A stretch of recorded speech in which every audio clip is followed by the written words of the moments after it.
Hi guys, and welcome to my YouTube channel. Now I'm going to teach you how to jerk. This is how the move looks.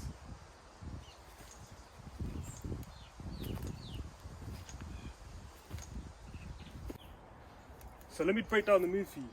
You've got 1 foot forward and 1 foot back. The back foot stays on the ground and the front foot stays up.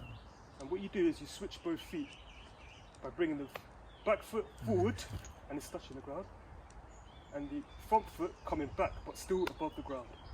And then you switch by putting the one above the ground down and the other one up. And then you switch where the back foot comes forward again and the other one's above the ground and facing back. And you keep switching about. Ground, other one up.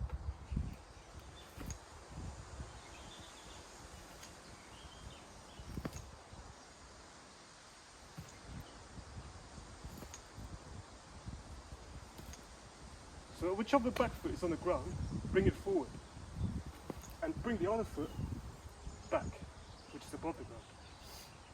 And place the one above the ground down and the other one up, and switch.